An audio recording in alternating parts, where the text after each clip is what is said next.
Bon, eh bien, bonjour à tous. Merci d'être présents ce matin, un peu plus tôt que pour les autres conférences à 8h30, pour cet échange avec Emmanuel H. Donc, ça devait être un échange à deux voix avec Dominique Bourg. Malheureusement, il ne pourra pas être présent ce matin pour des raisons de santé qui l'ont poussé à décommander. Donc, voilà, on est vraiment désolé qu'il ne soit pas là avec nous. Mais bon, l'échange risque d'être de toute façon très intéressant. On a plein de questions à poser. Ce qu'on va essayer de faire dans cet échange également, c'est de vous faire participer un maximum. C'est ce qu'on a fait hier déjà. Donc moi, je vais commencer en posant quelques questions. Et puis, très rapidement, je vous laisserai aussi lever la main et puis nous poser des questions sur le sujet. Donc le sujet, c'est entre nouvel ordre énergétique et défi social. Et pour parler de ce sujet aujourd'hui, donc on reçoit Emmanuel H.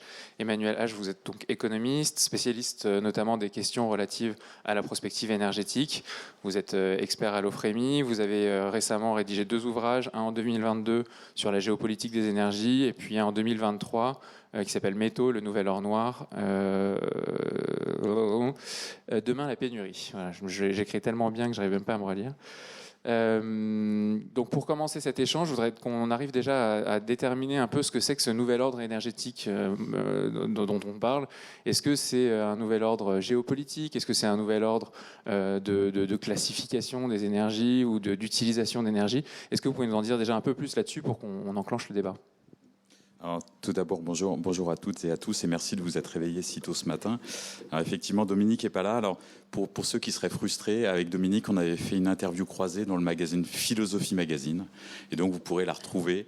Et vous verrez que la différence, j'allais dire, de ton entre nous deux, la différence de réflexion entre nous deux, lui, il est peut-être un tout petit peu plus sur la philosophie, je suis un tout petit peu plus sur l'économie et la géopolitique. Mais quelque part, ne soyez pas frustrés, vous pourrez nous retrouver en interview croisée. Une fois qu'on a dit ça, alors la question déjà, elle est absolument pertinente. Pourquoi ? Parce qu'on parle de nouvel ordre énergétique. Moi, je parle de nouvelles insécurités. Et quand je dis nouvelles insécurités... Emmanuel H a commencé. Nous vous attendons en salle 3. Salle 3. Donc, bon, rebonjour. Donc, nouvelles insécurités, pourquoi ? Parce qu'il n'y a pas qu'une insécurité énergétique. C'est-à-dire que ce nouvel ordre, c'est un nouvel ordre mondial. Et donc, si votre question elle est, est-ce qu'il est géopolitique ? Oui, bien évidemment, il est géopolitique. Pourquoi ? Parce que tout simplement, j'allais dire depuis le début de la décennie 2010, on a une forme de rivalité systémique entre les États-Unis et la Chine. On a un positionnement européen qui s'interroge sur quelle place il doit avoir. Et puis, on a des concepts un peu valises. Le Sud global. Moi, je ne sais pas ce que c'est. Quelque chose que l'on entend assez souvent. Il n'y a pas de Sud global, tout simplement parce qu'on a surtout un monde qui, aujourd'hui, ressemble plutôt à un monde où on va avoir ce qu'on appelle des multi-alignements. C'est-à-dire que, véritablement, le concept d'amis, le concept de référent du monde occidental, ça n'existe plus, que ça soit dans le nord ou dans le sud. Et ça, c'est fondamental à regarder. Pourquoi ? Parce que vous avez sûrement entendu Yannette Yellen quand elle vous a parlé il y a quelques années de ce qu'on appelle le friendshoring. Le friendshoring, c'est-à-dire comme si on avait des amis, des alliés. Friendshoring, vous pensez que si les États-Unis font l'IRA, c'est du friendshoring ? Quand la Chine fait le Made in China 2025, c'est du friendshoring par rapport à sa zone d'influence ? Non, absolument pas.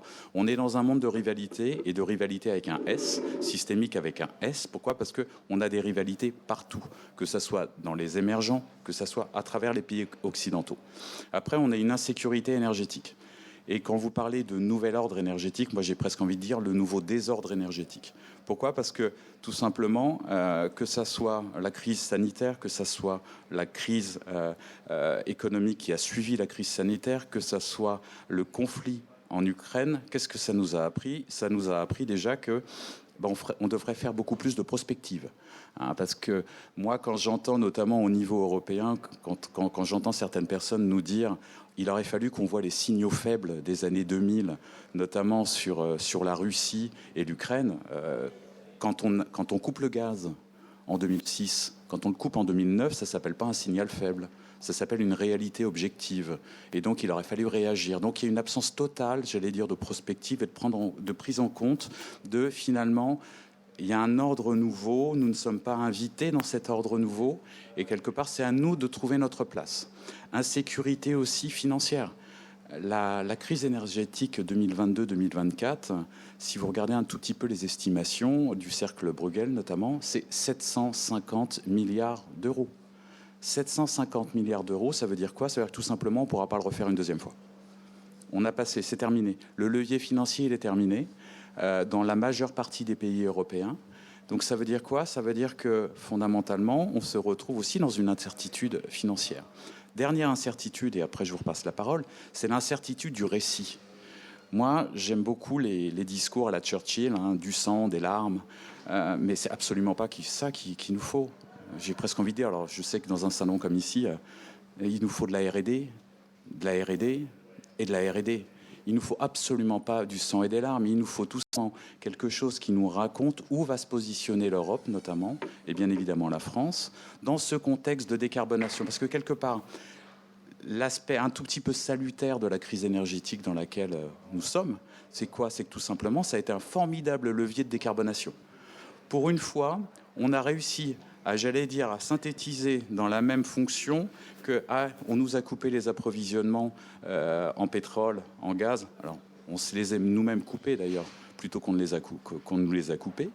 Mais c'est quoi? C'est un levier de décarbonation et quelque part, ça nous dit quoi? Ça nous dit qu'on va pouvoir réconcilier l'économique, l'environnement et la géopolitique. C'est-à-dire qu'on a enfin compris que géopolitiquement, on avait intérêt à aller vers du bas carbone, qu'on avait intérêt à ne pas dépendre des autres, et après, à bien choisir nos alliances. Et là, quelque part, on se retrouve, j'allais dire, quand même un tout petit peu dans un étau. Hein. Les États-Unis sont formidables pour ça. Ils nous ont créé un étau vert et un étau gris. C'est-à-dire qu'ils sont venus nous dire, nous, on a du gaz, on peut vous le vendre. D'accord. Et d'un autre côté, ils font l'IRA. C'est-à-dire, ça, c'est l'étau vert. L'étau gris, c'est la vente de gaz. Et là, encore une fois, je reviens sur ce concept de friendshoring. La Norvège ne nous a pas vendu du gaz à un prix d'amis. Hein. Les États-Unis ne nous vendent pas du gaz à un prix d'amis. Donc, ça veut dire qu'on oublie le concept de friendshoring. Ça n'existe pas. On en parle beaucoup aussi sur les matériaux critiques, on en reviendra. Mais ça veut dire que véritablement, il faut réfléchir à une politique beaucoup plus inclusive et centrée sur le bas carbone en Europe. Et donc pour ça, R&D, formation. Alors, dans la préparation qu'on a faite avec Dominique Bourg, il nous invitait en fait à réfléchir à finalement ce que c'était que les énergies. Quand on parle d'énergie, de quoi on parle réellement. Et notamment aujourd'hui avec l'avènement des renouvelables, avec le nucléaire, et puis aussi peut-être demain la fusion nucléaire. Est-ce qu'on peut imaginer un monde avec une énergie infinie ? Est-ce qu'on peut? Est-ce que la question c'est est-ce qu'on peut ou est-ce qu'on doit? Et finalement, je pense que c'est là-dessus qu'il faut se positionner. C'est-à-dire que énergie infinie, à mon sens, il faut déjà tout de suite réfléchir aux usages. Pourquoi faire? Pourquoi cette énergie? Il n'y a pas d'énergie. Moi, j'aime beaucoup les graphiques où on voit des énergies propres. C'est un mot qu'on utilise beaucoup comme la voiture propre. Ça n'existe pas. Chaque énergie va requérir, et là je peux en parler, notamment des composantes terrestres extractives qui s'appellent les métaux. Que vous fassiez des renouvelables, quand vous faites des panneaux solaires, il vous faut du cuivre, il vous faut du béton, il va vous falloir de l'aluminium, il va vous falloir de l'argent, il va vous falloir tout un tas de métaux. Toutes les technologies vont nécessiter qu'on aille chercher dans le sol et dans le sous-sol des ressources. Et ça, là, je vais peut-être vous casser un tout petit peu le moral, mais ce matin, quand vous vous êtes levé, sans le savoir, vous avez consommé via extraction indirecte, bien évidemment, vous ne les avez pas consommés en réel, mais vous êtes responsable de 36 kilos d'extraction. Voilà. Demain, ça sera pareil. Ça sera 36 kilos. En septembre dernier, quand je faisais mes présentations, on était à 34. Vous voyez, donc déjà, on a grossi de 2 kilos. Tout ça, c'est quoi? C'est, j'allais dire, le poids de l'extraction dans la croûte terrestre. Et sur ces 36 kilos, la moitié de ces 36 kilos, c'est quoi? C'est des minerais non métalliques. Donc en gros, on n'est pas dans la mine, on est dans la carrière. Alors c'est pas exactement la même chose pour les géologues, et c'est tout à fait vrai. Mais 18 kilos, c'est quoi? C'est les infrastructures. C'est tout ce qui a permis en fait de faire qu'on est assis dans cette salle, que je parle dans un micro, que vous écoutez, que vous êtes assis sur des chaises. Donc vous voyez, déjà le poids de l'infrastructure, c'est 18 kilos. Ça veut dire quoi? Ça veut dire que même si on ne parle pas d'énergie propre, renouvelable, fusion, fission, de toute façon, notre développement économique induit que la moitié de notre facture journalière extractive, ça s'appelle le développement économique. Alors bien évidemment, vous me direz, mais on ne fait pas autant d'infrastructures. Oui, non, nous, on est des vieux émergents. D'accord. Mais les nouveaux émergents, oui, ils font des ponts, ils font des routes, ils font du bâti. On fait quelques logements, sûrement pas assez en France. Mais en tout cas, voilà, ça c'est votre poids. Après, vous avez votre poids énergétique. Vous êtes peut-être venu en voiture, en vélo, à assistance électrique, en métro, j'en sais rien. Vous avez environ 9 kilos, c'est de l'énergie. Vous voyez, un petit peu de biomasse aussi. Et puis là-dedans, vous allez avoir 3,5 kg de minerais métalliques. 3,5 kg de minerais métalliques qui, logiquement, dans la transition bas carbone et numérique, vont doubler à l'horizon 2045. Et puis potentiellement vont redoubler entre 2045 et 2060. Ça veut dire quoi? Ça veut dire qu'on va aller chercher des minerais et on a un vrai problème. J'ai presque envie de vous dire, Houston, on a un problème. Le problème est le suivant. On a une merveilleuse histoire d'amour entre les minerais, l'eau et l'énergie. Sans eau, pas de minerais. Sans énergie, pas de minerais. Et donc, on est dans une équation où, certes, on peut aller vers une énergie infinie, mais il faut s'interroger sur les usages, et surtout, il faut aller regarder, j'allais dire, l'ensemble de la chaîne de valeur, où, pour aller produire les métaux qui sont nécessaires à, notamment, de la fusion, de la fission, du bas carbone, que ce soit du véhicule électrique, que ce soit de l'éolien ou du solaire, il vous faut des métaux. Et donc, quelque part, ce secteur, la métallique, on n'en parle jamais, hein. Parce que quelque part en France, notamment, on a réussi à faire un truc extraordinaire. On a invisibilisé la mine.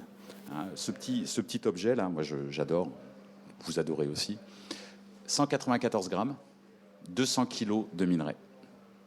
Ça vous donne juste le niveau d'invisibilisation des objets du quotidien. Quand vous allez rentrer chez vous, ce soir, vous allez regarder votre cuisine. Une cuisine, c'est 450 kilos. Hein, si on prend le lave-vaisselle, les placards, etc., etc. C'est 2 tonnes de minerais qui ont été cherchés sous terre. Et ça, vous voyez, on n'a plus du tout conscience de cette problématique-là parce qu'en invisibilisant, on invisibilise aussi les impacts. Et donc, quelque part, pour finir, pour répondre à votre question, énergie infinie, potentiellement oui, mais impact infini et impact environnementaux infini. Et c'est là où va se trouver le problème. Parce que malheureusement, encore une fois, Houston, on a un deuxième problème. À l'heure actuelle, la majeure partie des métaux sont extraits dans des zones où il y a du stress hydrique.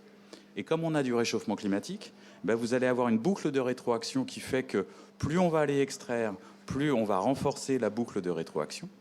Et c'est pour ça qu'à l'heure actuelle, on a un secteur, notamment des minerais, qui représente 15% de l'énergie consommée, si vous rajoutez aussi tout le segment ciment-béton, et qui fait en gros 15% des gaz à effet de serre. Donc en gros, on est dans une forme de paradoxe où, pour aller, j'allais dire, produire des technologies bas carbone qui vont permettre de réduire les gaz à effet de serre à un endroit, on va aller chercher des métaux et bien évidemment dépenser de l'énergie et des gaz à effet de serre. Et donc quelque part, ce qu'il faut regarder, c'est, j'allais dire, l'équation globale de ce système qu'on est en train d'inventer.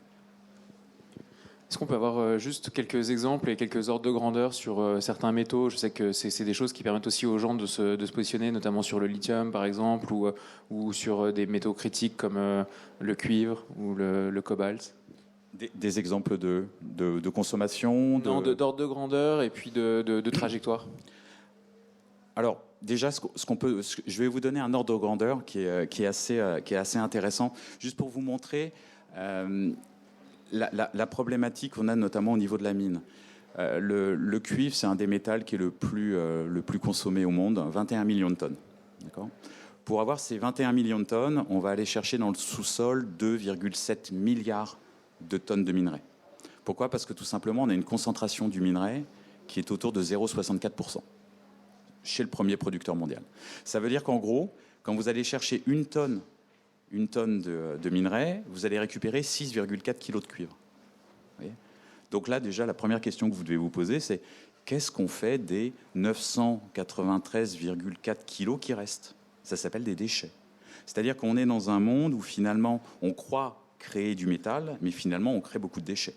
Alors ces déchets, on en fait quoi ? On en fait des routes dans les pays émergents, on en fait des murs. On s'amuse, on est très très Shadok dans l'industrie minière, on va reboucher les trous des anciennes mines avec les déchets des nouvelles mines. Voilà. Le problème, c'est que ces déchets, quand vous les mettez à l'air, ils s'oxydent. Et l'oxydation en fait métallique, ça ne crée pas des choses fantastiques, notamment quand il y a un tout petit peu de pluie. Pourquoi ? Parce que vous avez du ruissellement acide, vous allez avoir des contaminations de nappe. Après, qu'est-ce qu'on peut dire sur ce magnifique métal, notamment le cuivre ? Donc 21 millions de tonnes consommées.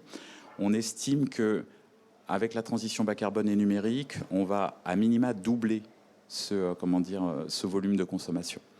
Et ça veut dire quoi ? Ça veut dire que on parle beaucoup des terres rares, on parle beaucoup du lithium, on parle beaucoup, vous voyez, ces métaux un petit peu électriques. La transition bas carbone, on va se concentrer sur 3 métals. C'est le lithium, parce que tout simplement, il y a un usage, j'allais dire, très, très captif avec les batteries de véhicules électriques. On va avoir le nickel, parce que le nickel, vous le trouvez dans les batteries, et puis c'est aussi un composant de la vie courante. La majeure partie de l'utilisation du nickel à l'heure actuelle, c'est l'inox. Donc c'est ce que vous avez dans vos cuisines. Et puis le métal le plus contraint dans la transition bas carbone, c'est le cuivre. Tout simplement parce que du cuivre, vous en avez partout. Partout. Et donc la question véritablement qu'il faut se poser, c'est comment on essaie de réduire à la fois l'empreinte qu'on a au niveau des mines, comment on essaie de réduire également, j'allais dire, la partie métallifère à la fois de nos technologies et puis de nos infrastructures. Parce qu'encore une fois, la majeure partie aujourd'hui du cuivre qui est utilisé, il est utilisé dans ces beaux bâtiments pour avoir un réseau électrique. C'est des kilomètres de câbles que vous avez ici. Donc bien évidemment, quand vous faites de la techno bas carbone, dans les batteries, il y a du cuivre. Un petit exemple, une voiture thermique, c'est 20 kg. Une voiture hybride, c'est 40 kg. Une voiture électrique, à minima, c'est 80 kg de cuivre. D'accord ? Donc vous rentrez dans des schémas où, quand on va substituer un véhicule thermique par un véhicule électrique, on va quadrupler le poids en cuivre. Alors après, attention, ça ne veut pas dire que le véhicule électrique, il faut le bannir. Absolument pas. Dans tous les cas, le véhicule électrique, il est meilleur d'un point de vue environnemental qu'un véhicule thermique. Mais par contre, il faut se dire que nos transitions sont gourmandes. Elles sont gourmandes en métaux. Et donc l'un des objectifs, j'allais dire, de la R&D, l'un des objectifs que l'on devrait avoir quand on conçoit quelque chose, c'est de se dire où est le stress test matériaux. Parce que quelque part, la résilience des technologies à la question matérielle, elle est très très peu interrogée, ou en tout cas pas assez interrogée à l'heure actuelle. Et c'est là-dessus qu'on devrait concentrer une grande partie de nos efforts. Quand on vous entend depuis le début, on se rend compte que finalement, moi je perçois 4 variables en fait dans l'équation. Il y a à la fois l'équation de il faut faire plus de sobriété, il faut faire plus attention en fait sur nos consommations. Il y a à la fois la variable de la technologie. En fait, il faut qu'on utilise la technologie, l'innovation pour pouvoir améliorer notre empreinte et puis peut-être aussi être un peu plus sobre.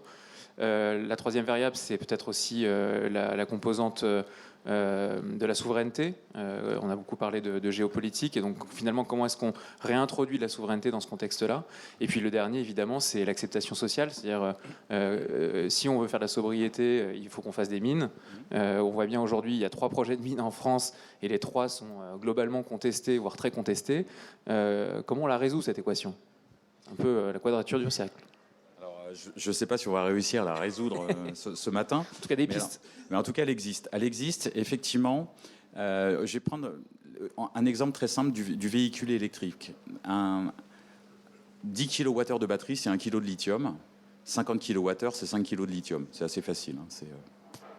Interrogeons-nous sur la puissance des batteries, bien évidemment. Donc une fois qu'on a dit ça, on peut se dire, mais finalement, on fait en moyenne 25 km par jour.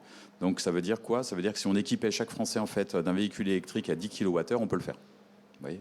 Mais une fois qu'on a dit ça, on a juste oublié quelque chose qui est assez fondamental. C'est que par exemple, pour déployer du véhicule électrique, il faut rassurer les consommateurs sur l'autonomie. Si vous faites une faible autonomie, personne ne va aller vers le véhicule électrique. Pourquoi ? Parce que on pense en moyenne. Le problème, c'est que vous connaissez tous une gaussienne.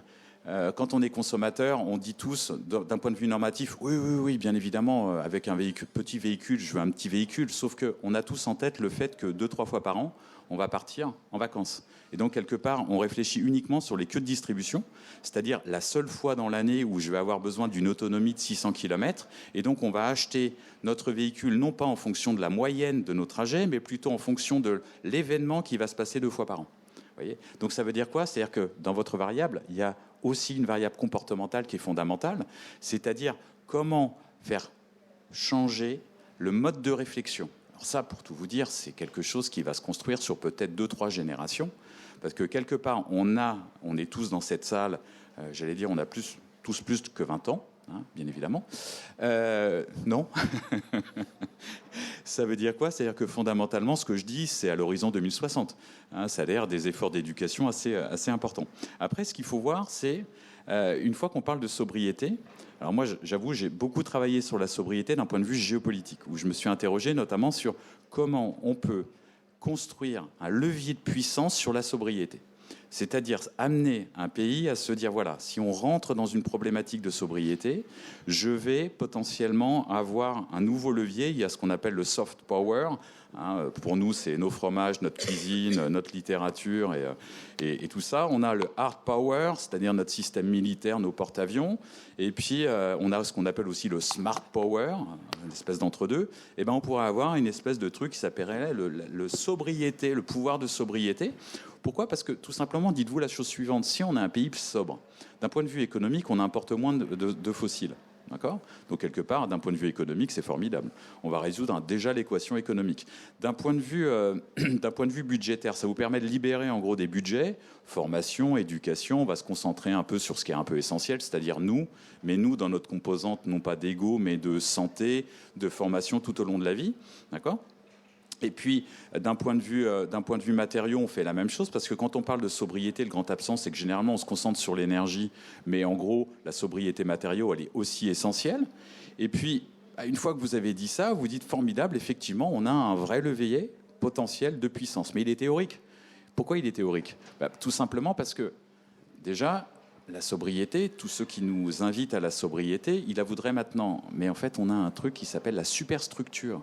Notre superstructure de la ville, les positionnements des lieux de travail par rapport aux lieux de résidence, l'organisation du territoire, ce sont des choses qui vont se transformer en 30, 40 ans.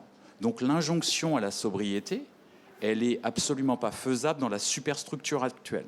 Après, on a un autre problème. Sobriété pour qui? C'est sobriété pour nous, hein. C'est-à-dire les personnes, j'allais dire, plutôt éduquées, avec un salaire qui représente généralement 1 ou 2 fois le salaire médian français. Hein, je pense que je vais choquer personne dans cette salle, mais c'est sûrement pas pour la personne qui a du mal à finir les fins de mois. Donc ça veut dire que derrière sobriété, il y a inégalité. Parce qu'il y a des gens qui connaissent déjà la sobriété, hein, ça s'appelle la pauvreté énergétique. Donc sobriété, les injonctions à la sobriété de la part, excusez-moi, de bobos parisiens qui vont au Naturalia à pied le dimanche matin, c'est très bien, mais en fait, il faudrait juste qu'ils comprennent qu'ils ne représentent que 0,001% de la population française. Donc ça veut dire que derrière sobriété, il y a social. D'accord ? Et donc, si vous mettez bout à bout le problème social, le problème d'infrastructure globale, ça veut dire que oui, moi j'invite effectivement à construire la sobriété, mais on a un autre mur, c'est lequel? Le premier, il est économique. En fait, c'est un double mur, il est économico-politique. Pourquoi? Parce que on a des dirigeants qui sont élus pour 5 ans, 2 fois 5 ans, 3 fois 5 ans parfois. Mais quelque part, investir dans la sobriété, ça veut dire quoi? Ça veut dire qu'à un moment, on va se dire, potentiellement, sobriété, c'est moins de consommation, hein, et c'est plus d'infrastructure. Donc ça veut dire qu'on va creuser du déficit en année T, et qu'on va avoir potentiellement les résultats de l'infrastructure de transport qu'on va mettre en place dans 10 ans, 15 ans, 20 ans, 30 ans. En gros, le temps, j'allais dire, on a une véritable tragédie des horizons. C'est-à-dire que la personne qui va investir dans la sobriété aujourd'hui n'aura pas les bienfaits de la sobriété dans 20 ans. Donc, quelle est son incitation à le faire? À part potentiellement de se retrouver un jour dans une commémoration et qu'on le mette dans un endroit, sacré de la République française, elle est quasi nulle. Équation économique. Lorsque je vous disais tout à l'heure, moins de consommation énergétique, moins de consommation matériaux, c'est moins de consommation budgétaire, c'est moins de déséquilibre. Oui, d'accord. Mais en fait, on a juste du mal déjà à évaluer, par exemple, comment on évalue le fait de vivre en paix. Dites-moi quelle est l'équation économique de vivre en paix. On a du mal à le chiffrer.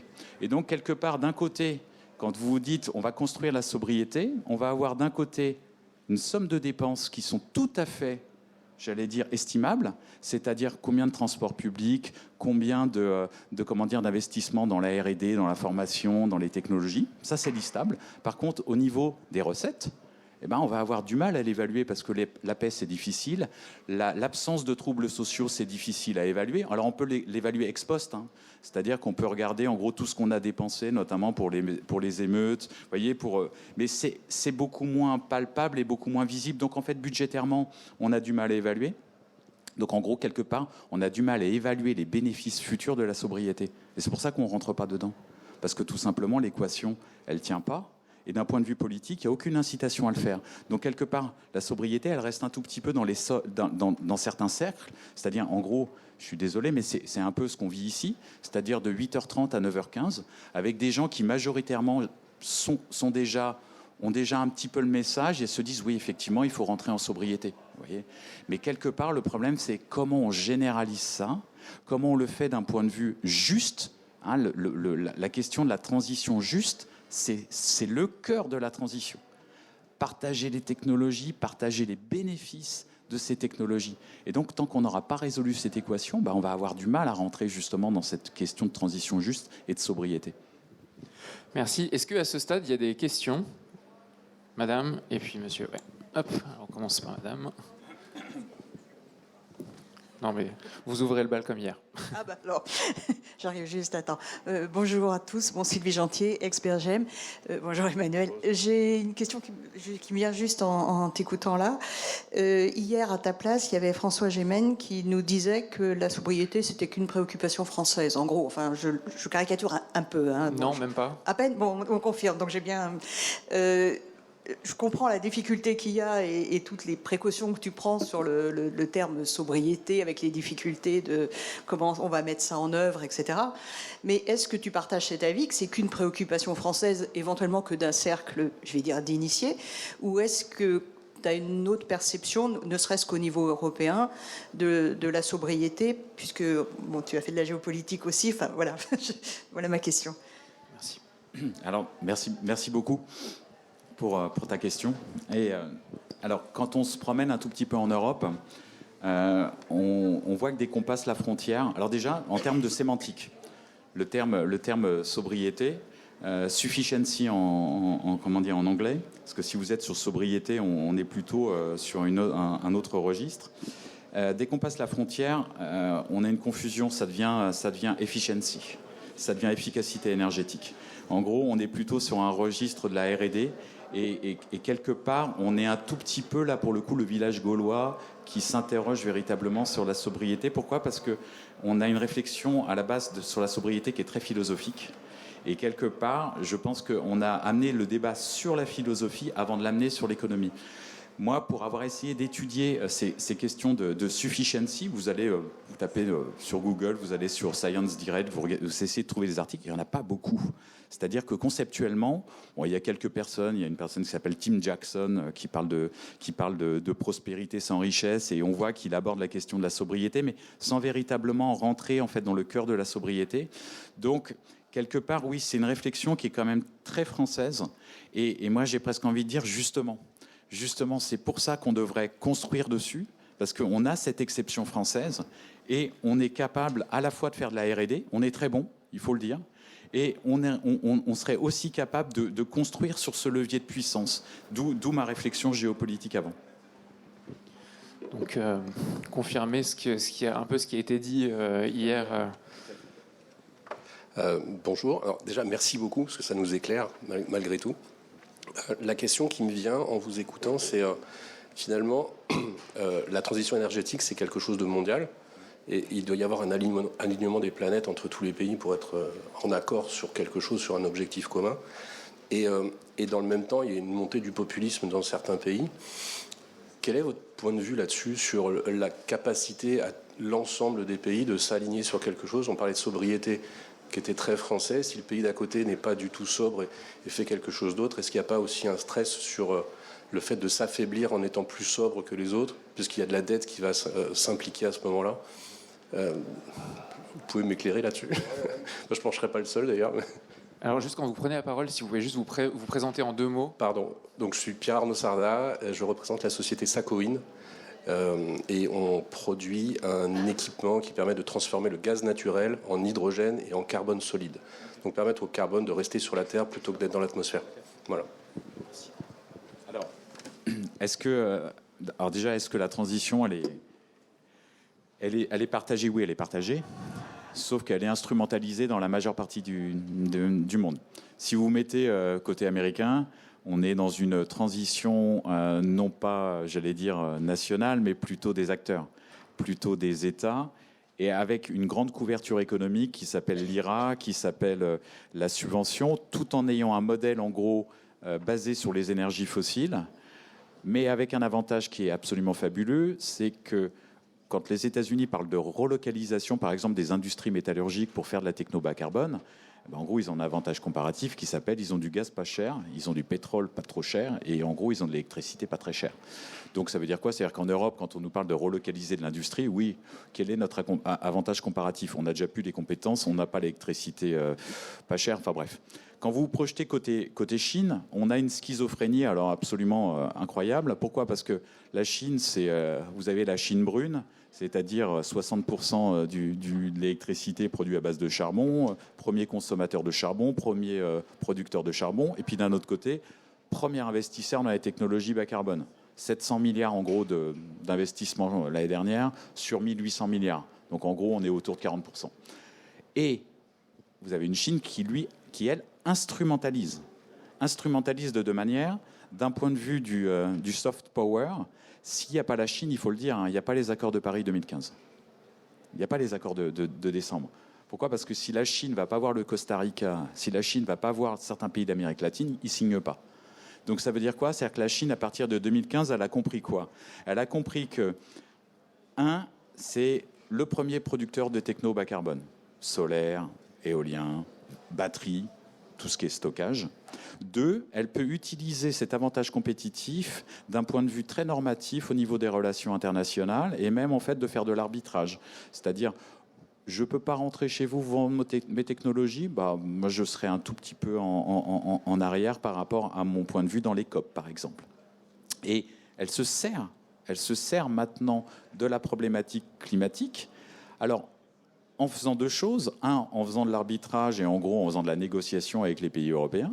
2, en se positionnant comme en gros le porte-parole des émergents sur la responsabilité historique de l'Europe, des États-Unis et des vieux émergents.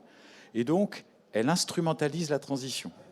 Et donc, quelque part, on se retrouve un peu dans cet étau-là avec une puissance économique, avec des outils économiques vraiment très performants, c'est les États-Unis. La Chine qui instrumentalise, qui fait aussi de l'économie. Le plan Made in China 2025, c'est un truc. Le plan, j'allais dire, il faudrait presque plus encore s'interroger sur le plan qui s'appelle le China Standard 2035, où en gros, là, ils essaient d'instrumentaliser les normes ISO pour être, d'un point de vue normatif, ceux qui vont faire la norme de 2035 à 2050, en gros, enfin 2035 jusqu'à 2080. Ça veut dire qu'effectivement, on est dans un monde, on partage l'objectif, mais on ne partage pas, j'ai presque envie de dire, là c'est une métaphore un peu philosophique, on collabore, mais on ne coopère pas. C'est-à-dire que la collaboration, oui, effectivement, parce qu'il en faut, parce qu'effectivement, il y a des marchés à prendre, mais coopération, absolument pas. D'où notamment, et vous avez ce phénomène-là, quel est le sujet qui va être sûrement le plus instrumentalisé en Europe, notamment lors des élections européennes? C'est la question environnementale. Parce que tout simplement, vous avez les partis, on va dire, les plus extrêmes qui vous disent, regardez, on va quand même pas dépenser encore 750 milliards pour cette décarbonation, ça ne sert strictement à rien. Et donc, quelque part, ça, c'est instrumentalisé, j'allais dire, des 2 côtés. Et donc, nous, on se trouve un tout petit peu en étau. Et donc, c'est pour ça que moi, j'aime à dire que l'Europe, là, on est dans une forme de terra incognita. On ne sait pas exactement où on va aller. Et bien évidemment, il faut, encore une fois, du récit, de la technologie et surtout essayer d'inventer un nouveau modèle. Est-ce que la question de la proximité aussi se pose? Aujourd'hui, on est à Lyon, c'est un événement qui a lieu dans les territoires. Hier, on a pas mal parlé donc, effectivement de l'action globale qu'il fallait mener, mais aussi de l'importance de solliciter les territoires dans cette mutation. Quelle doit être la place justement de ces territoires? Alors, excellente question, et c'est très rare qu'on aborde ces questions-là, je trouve. Alors moi, je vais vous dire tout de suite, j'habite en Bretagne. D'accord ? Donc, qu'on soit très clair. Pourquoi je dis ça ? Parce que, par exemple, je vais aller sur le terrain minier pour vous amener la question territoriale. À l'heure actuelle, vous savez, il y a un projet de mine qui est la mine des Chassières dans l'Ain. On se pose la question de est-ce qu'on va développer cette mine à quelques centaines de kilomètres d'ici, j'imagine. Quel est le problème ? Vous regardez cette mine, formidable, un formidable objet. Pourquoi ? Parce qu'il y a une culture minière. On exploite du kaolin dans cette mine depuis 150 ans. On va tout faire en profondeur. Il y a un bassin d'emploi qui est quand même assez appauvri, donc on va pouvoir redynamiser l'emploi. Vous pouvez vous dire que d'un point de vue économique, c'est formidable.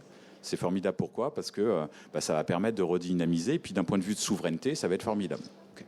Une fois que vous avez dit ça, quand vous participez à la Commission nationale du débat public sur l'ouverture de cette mine, qu'est-ce qui se passe ? Vous apercevez que les personnes qui vivent là-bas, ils sont pas contre, j'allais dire, au premier abord, mais ils disent tout simplement une chose, ils disent pour quel usage ? Et là, on a une partie de la réponse, c'est quelque part, moi je l'ai interprété comme ça, la première chose qu'ils ont commencé à dire, les habitants de l'Allier, c'est de dire, nous on veut bien, mais on ne veut pas que le lithium qui sort de la mine, il alimente des SUV, des grandes métropoles. C'est-à-dire qu'ils ont amené quelque part ce débat, qui est un débat d'impact, il faut le dire. C'est en gros, quels impacts miniers ?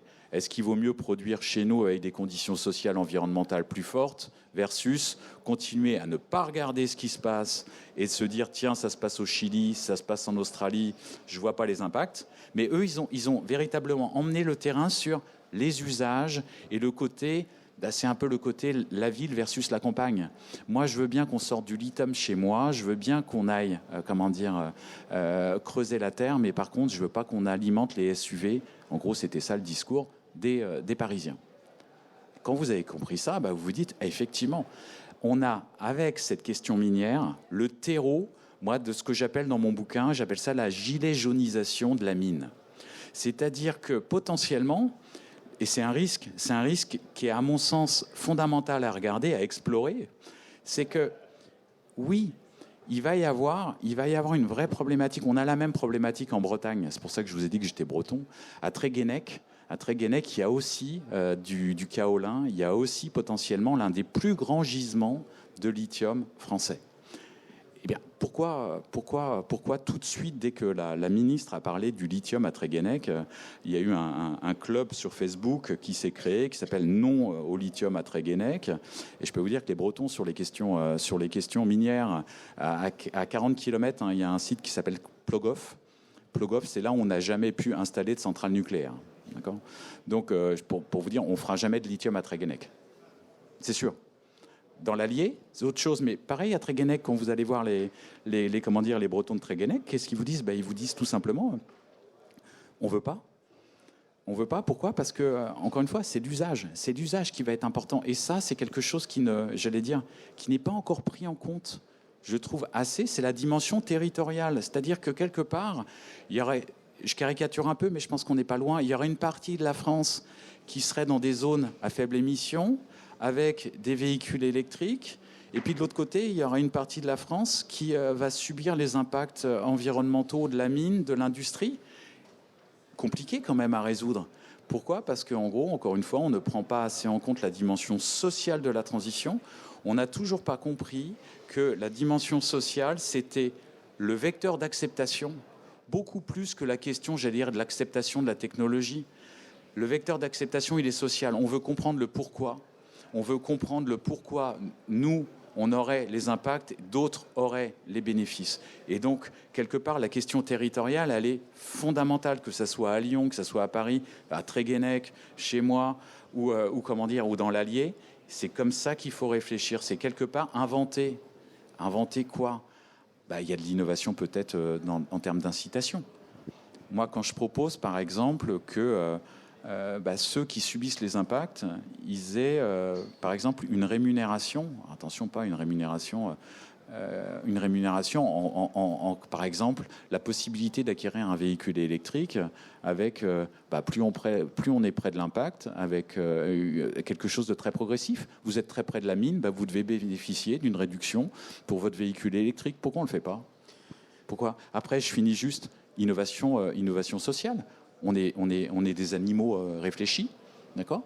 On n'arrive pas à faire de l'innovation sociale sur ces sujets-là. Pourquoi? Parce que tout simplement, on pense que la transition, c'est une question technologique. On se plante radicalement. Tant qu'on se dira que la transition, c'est juste des milliards pour faire de la techno, on n'y arrivera tout simplement pas. Est-ce qu'il ne faut pas aussi qu'on rapproche les chaînes de valeur, en fait? Par exemple, faire une usine de batterie à côté de... Alors ça, oui. Alors ça, c'est effectivement, ça c'est encore autre chose. Parce qu'une fois que vous avez la mine, admettons, on va avoir une mine de lithium... Très bien. Moi, vous voulez que je vous dise, potentiellement, je trouve qu'il faut qu'on arrête de se voiler la face. Et plutôt que de se dire, bon, je ne vois pas, vous savez, c'est un peu les trois singes, hein, je ne vois pas, j'entends pas, je dis rien. Plutôt que de se dire, tiens, ça se passe au Chili, ils mangent pas, mais en gros, ils ont du lithium, c'est formidable. Moi, je préfère que ça soit fait. On a tout intérêt, d'un point de vue environnemental global, à que ça soit fait en France. Hein. Une fois qu'on a dit ça, oui, il faut relocaliser le raffinage. Parce que si c'est pour que le lithium il soit sorti de France pour être raffiné en Chine, comme en gros ce qui se passe à 70% aujourd'hui, pour qu'après ça soit dans des cellules de batterie chinois, dans des véhicules chinois achetés en France, en fait, je ne vois pas tellement l'intérêt. Donc ça veut dire quoi? Du circuit court. Donc ça veut dire qu'il faut intégrer la mine, le raffinage, la gigafactory, la construction automobile, et puis après le recyclage. Et qu'en gros, on fonctionne un tout petit peu en boucle. Mais ça veut dire quoi? Ça veut dire, d'un point de vue réglementaire, le chantier, il est énorme. En Europe, j'ai vérifié cette information hier avec ma voisine lors de la table ronde, parce que j'ai participé à un cercle sur le recyclage, et on m'a expliqué qu'en Europe, la notion de déchet n'était pas la même, en fait, que ça soit en France, en Belgique, en Allemagne ou au Luxembourg. Donc ça veut dire qu'un déchet ici, c'est pas la même chose qu'un déchet ailleurs. Donc ça veut dire quoi? Ça veut dire que la majeure partie de nos déchets, on est juste habitué, en gros, à les renvoyer, que ça soit en Asie ou que ça soit en Afrique. En plus, on n'a même pas la même conception. Donc, ça veut dire quoi? Ça veut dire que c'est effectivement du circuit court, c'est une histoire de chaîne de valeur courte, mais c'est aussi une histoire de tout simplement, il faut mettre des mots sur des choses. En gros, c'est quoi un scrap? C'est quoi un déchet de batterie? Et qu'est-ce qu'on en fait in fine? C'est-à-dire que, encore une fois, il faut prendre la complexité de la transition énergétique dans son ensemble. On est sur quelque chose qui est fondamentalement systémique, et qui va beaucoup plus loin que, tiens, si je crée une technologie. Est-ce qu'il y a encore une ou deux questions dans la salle? Monsieur? Je m'appelle Emmanuel Manoret-Tonil, je suis directeur gaz durable chez DCC Énergie, qui est la maison mère de Butagaz, pour vous donner une idée. Pardon, là on était vraiment dans le local, dans le social, etc. Je vous ramène un peu loin, mais vous savez, on dit par rapport à la criticité de la recherche de gisements. On dit souvent, l'âge de pierre, c'est pas fini par manque de pierre. Le pétrole, on espère, va pas se finir, va pas devoir attendre qu'on manque de pétrole. Et quand on parle avec des gens qui sont dans le pétrole, ils disent, oui, tous les ans, on nous annonce qu'on est au peak oil, et puis en fait, 10 ans plus tard, on se rend compte qu'on l'a surmonté parce que la techno a permis de surpasser des choses, parce que l'économie a permis d'encaisser les prix plus élevés, etc. Est-ce qu'on a aussi ce potentiel-là sur certains minéraux critiques? C'est-à-dire, est-ce qu'on a encore au moins les 20 à 30 ans de la transition pour faire adopter faire transitionner du véhicule thermique au véhicule électrique, par exemple, et d'autres choses? Ou bien est-ce qu'on va se heurter à des murs qui, en termes d'accès aux gisements, aux minéraux et aux métaux critiques, qui ne sont pas comparables à ce qu'on a pu connaître dans l'oil and gas? Alors, pour vous répondre, déjà, je vais aller dans votre sens. Moi, je travaille à IFP Énergie Nouvelle. Quand j'ai commencé à travailler, c'est-à-dire il y a 20 ans dans cette société, il y avait 50 ans de pétrole, on a toujours 50 ans. D'accord ? Donc le ratio R sur P, il est exactement le même. Après, ce qui se passe, c'est qu'on a quand même un pic de pétrole conventionnel. Donc quand même, il se passe quelque chose, notamment en termes de prix, tout simplement. On est plutôt dans un nouvel ère de prix plus cher. Alors après, sur les métaux, alors moi j'utilise toujours cette métaphore du réservoir et du robinet. On n'a pas de problème de réservoir. C'est-à-dire que potentiellement, si votre interrogation c'est est-ce qu'on va avoir assez de cuivre à l'horizon des 40 prochaines années, il n'y a pas de problème. Il y en a dans la croûte terrestre. Et puis surtout, on en a chez nous. Si vous voulez, dans vos placards, vous avez potentiellement du cuivre. Moi aussi, on en a. Après, le problème, c'est pas donc tant le réservoir, c'est-à-dire la concentration, certes, elle est faible, mais malgré tout, on en a. C'est plutôt le robinet. C'est-à-dire comment on va valoriser ces gisements dans les 40 ans qui viennent. Pourquoi ? Parce que on a un vrai problème, j'ai presque envie de dire Houston, on a un troisième problème, ça s'appelle le temps minier. Le temps minier, c'est ce qu'on est en train de vivre. C'est-à-dire que, vous voyez, par exemple, Imerys, en France, pour lancer une mine, un gisement de lithium, il faut 8 ans. Entre le moment où vous faites la première exploration et le moment où vous allez sortir votre propre production. Au niveau mondial, c'est autour de 8 ans. C'est un peu moins long dans les salars chiliens ou boliviens. Si vous voulez lancer une mine de cuivre, en moyenne, c'est 15 ans. C'est-à-dire que, en gros, et là, je ne veux pas vous faire peur, mais les besoins d'aujourd'hui, ils auraient dû être anticipés il y a 15 ans, c'est-à-dire en 2010. Or, en 2010, les budgets d'exploration de l'industrie minière, ils n'étaient absolument pas ceux qu'on devrait avoir aujourd'hui. On va donc rentrer là, jusqu'en 2035, dans une décennie que j'appelle la transition de la transition. Pourquoi ? Parce qu'on n'aura pas encore le potentiel de recyclage qui sera à son maximum. On n'aura pas, j'allais dire, assez potentiellement investi dans le passé. Donc, qu'est-ce qui va se passer ? C'est le robinet, il va peut-être pas couler assez vite. Donc, deux possibilités. Une pénurie en économie. Je vais réfléchir en économiste, pardon. Ça n'existe pas. Ça n'existe pas de la pénurie. C'est quelque chose qui n'est pas... Ça s'appelle comment ? Ça s'appelle ou de l'inflation ou de la destruction de la demande, si vous voulez. Donc potentiellement, ça veut dire quoi ? Ça veut dire que les secteurs traditionnels de l'économie, on ne va pas s'arrêter de construire des ponts, des routes et puis de connecter au niveau mondial. Donc potentiellement, le problème du robinet, notamment sur le cuivre, ça va donner quoi ? Ça va donner qu'on va avoir une forme de frein.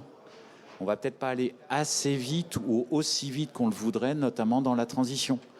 On ne va peut-être pas avoir ce fameux équilibre entre le prix des technologies bas carbone et le prix des technologies thermiques. Je vous prends un exemple. On rêve d'une égalité de prix entre le véhicule électrique et le véhicule thermique. Moi, je dis toujours, attention, avec des prix du métaux stables, mais si vous avez des prix des métaux qui sont en augmentation, peut-être pas. Donc on va peut-être le payer, j'allais dire, d'un point de vue financier, économique ou budgétaire. Et là, le problème, il est quand même important. Pourquoi ? Parce que malgré tout, on va être obligé de rentrer dans cette transition, même avec des prix des technos qui sont plus élevés. Pourquoi ? Parce que le coût de l'inaction serait encore plus élevé que le coût, j'allais dire, de la transition avec des technologies plus élevées. Et là, vous rebouclez sur le social. Je suis désolé, vous êtes obligé de le faire. Parce que ça veut dire un coût aussi pour le consommateur. Et je voudrais juste rebondir sur ce que vous avez dit. En économie, il n'y a pas de pénurie. Aujourd'hui, il y a effectivement des économistes qui se demandent si ce ne serait pas judicieux de revoir un peu les fondamentaux économiques justement sur ce point-là, sur la question des pénuries et des limites terrestres. Je pense notamment à Christian de Pertuis qui en parle dans son bouquin. Qu'est-ce que vous pensez de ça ? Quand je dis qu'il n'y a pas de pénurie, c'est que moi, je ne veux pas faire peur. Enfin, tout simplement, vous savez, on nous a parlé de la crise des terres rares 2008-2010, par exemple. On nous a dit un embargo sur les terres rares. Oui, mais d'accord, mais moi, je connais aucune entreprise en fait qui a manqué de terres rares à cette période-là. Quand on parle de pénurie de métaux, encore une fois, moi, j'ai envie de dire attention. N'envoyons pas des signaux qui vont quelque part décourager notamment l'investissement dans les technologies bas carbone. Après, est-ce qu'on peut construire autour de la pénurie ? Moi, je dis qu'il faut construire autour de la sobriété, il faut construire autour de l'efficacité énergétique, il faut construire autour de ce que j'appelle l'efficacité matériaux, c'est-à-dire la réduction de l'intensité matériaux des technologies. Moi, je dis toujours, on est dans un monde de complexité, il faut faire les choses de manière simple. Il faut simplifier. Alors, l'image que j'utilise toujours, je dis toujours, il faut revenir aux presses purées. Alors ça fait, généralement, quand je dis ça, mes technologues, là où je travaille, ils me regardent le presse purée. Oui, le presse purée, c'est-à-dire un truc qui est très très simple. Utilisation facile. En termes de matériaux, c'est pas très compliqué. Dépenses énergétiques, quasi nulles. Et puis un produit qui va durer une trentaine ou voire une quarantaine d'années, vous voyez. C'est comme ça qu'il faut construire l'innovation, parce que derrière, en fait, on se trompe d'un point de vue. Alors là, pour le coup, je pense que j'emprunte presque les mots de Dominique, mais Mais on est d'accord sur ce point-là. Innovation, ça doit être égal à progrès. Innovation, c'est simplicité, c'est progrès social. Ça veut dire que, je reprends la même image que j'ai utilisée hier, hein. Allez, il y a des sites où on vous montre les innovations les plus ridicules, hein, la cravate parapluie, vous voyez, super, des choses vraiment fondamentales. Il y a même des gens qui ont inventé en fait une espèce de chose avec plein de plastique en fait pour faire des boules de neige, vous voyez, formidable, pareil. Quel est l'intérêt de ce genre de choses-là? Donc à un moment, là où je rejoins Christian Depertuis, il parle de pénurie. Moi, je pense qu'à un moment, il faut brider l'innovation débile. Il faut revenir vraiment à de la simplicité volontaire en termes d'innovation. C'est-à-dire que déjà, il faut peut-être chasser le terme d'innovation. Il faut plutôt aller sur un terme de progrès.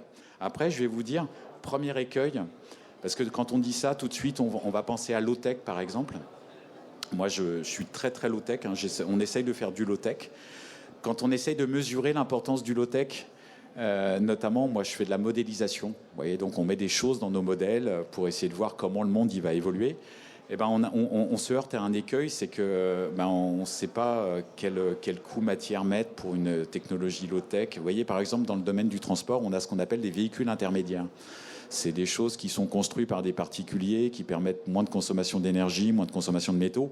Mais quand on leur dit, mais comment je mets ça dans mon modèle, en fait, pour essayer de le généraliser, en gros, j'ai pas de notice, je sais pas combien ça consomme, je sais pas donc, en fait, c'est pas modélisable. Donc, c'est pas, j'allais dire, on n'arrive pas à le mettre dans nos matrices, en fait, de compréhension des systèmes globaux. Donc, véritablement, on a une problématique aussi de comment je rends accessibles ces informations sur toutes ces innovations low-tech et comment je fais pour finalement réfléchir aussi d'un point de vue systémique. L'open source. C'est l'open source. Ah, complètement. Une dernière question là, et puis on arrêtera si je peux juste avoir une réponse rapide du coup, Emmanuel, parce qu'on a... Sauf si effectivement il y a quelqu'un d'autre, mais allez-y. Oui, juste une dernière pour revenir peut-être à du très concret sur l'exploitation minière, puisque effectivement tu dis que faudrait qu'on prenne donner le courage de rouvrir, et je partage complètement ce point de vue. Seulement d'un point de vue pratique, je vais dire toutes les compétences françaises ont disparu, enfin je peux le dire. Moi j'ai vu la fin du minier en arrivant au Berghem quand j'ai commencé ma carrière, donc vous voyez mes cheveux, donc vous voyez depuis combien de temps c'est mort, enfin voilà. Donc pourquoi pas, enfin je veux dire, donc ça veut dire réimporter entre guillemets des capacités d'exploitation. Or les capacités d'exploitation, elles ont été développées ailleurs, dans des conditions environnementales qui n'ont pas été forcément les plus nobles. Moi, j'entends parler depuis 10 ans maintenant, au Berghem et ailleurs, de notre mine responsable, l'exploitation de la mine responsable.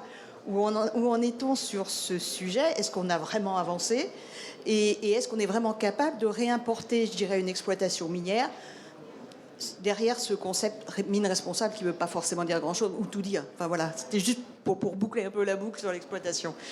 Alors, tu as raison de poser ces questions. D'ailleurs, tu pourras en parler aussi bien que moi. Sur la problématique des compétences, c'est pareil, là, avec mon co-auteur, dans le livre, en fait, on a été interrogé. Le problème, c'est que ceux qui sortent des écoles, par exemple des mines, ils vont pas du tout faire de la mine. Ils vont préférer aller notamment faire du consulting ou faire de la finance. Ça rapporte beaucoup plus. Donc déjà, en fait, il y a une vraie problématique de formation et d'adéquation de la formation avec les enjeux. Une fois qu'on a passé la question de la compétence, alors effectivement, on a ce concept de mine durable / soutenable / propre, tout ce que vous voulez. Alors là, je pense qu'il faut faire de la nuance. Alors, il faut faire de la nuance, pourquoi? Parce que quand j'ai écrit mon bouquin, j'ai fait le tour des amphis et j'ai interrogé les gens sur c'est quoi une mine en France. 95% des gens m'ont dit quoi? Zola, germinal. C'est-à-dire qu'en gros, la mine en France, c'est le mineur, il descend à 130 mètres, c'est le grisou. Voilà. On a quand même évolué sacrément sur la mine. Par contre, est-ce qu'on a besoin d'aller réinventer une image de la mine durable? En fait, la mine durable, ça ne peut pas exister. C'est pas possible. C'est pas possible tout simplement parce qu'une mine, c'est forcément du déchet, de la poussière, de l'énergie consommée, c'est de l'eau consommée. D'accord ? Après, on a une mine, moi je dis toujours, il faudrait qu'on invente un terme qui dise c'est une mine qui minimise les impacts. Voilà. Donc, est-ce qu'on a évolué? Oui, on a quand même pas mal électrifié autour de la mine. On a pris en compte le fait que l'artificialisation autour de la mine, elle est néfaste. Est-ce qu'on peut faire mieux? Bien évidemment qu'on peut faire mieux. Pourquoi? Parce que tout simplement, on ne sait pas encore, on ne sait pas tout électrifier à l'intérieur de la mine. On n'a pas non plus toutes les technologies, notamment en France ou en Europe, pour le faire. Donc effectivement, on dépend de brevets, on dépend de technologies qui sont faites ailleurs et qui sont un peu cracra quand même, il faut le dire. Après, je reviens sur Imerys, faire du lithium, avoir en fait tout en souterrain, avoir tout en transport avec du train électrique, avec des pipes qui vont en gros minimiser la poussière, c'est minimiser les impacts. Donc quelque part, on va vers du mieux. On va vers du mieux, mais je pense qu'il faut les tenir, il faut tenir les miniers en leur disant, OK, mais on continue d'être dans un processus d'amélioration. Mais c'est sûr qu'on ne fera jamais de mine propre, ça n'existe pas. Mais comme il n'y a pas de véhicule propre, comme il n'y a pas d'énergie propre, et comme en gros, le fait de vous avoir parlé pendant 45 minutes à travers ce micro, c'est une facture de gaz à effet de serre. Ce qu'il faut, c'est qu'en gros, les bénéfices de m'avoir écouté soient supérieurs en termes d'émissions. J'espère que pour vous, c'est le cas. Pour moi, en tout cas, à travers vos questions, c'est le cas. Voilà. Bon, ce sera un bon mot de conclusion. Merci à tous d'avoir été là. Merci Emmanuel pour les échanges. Merci infiniment.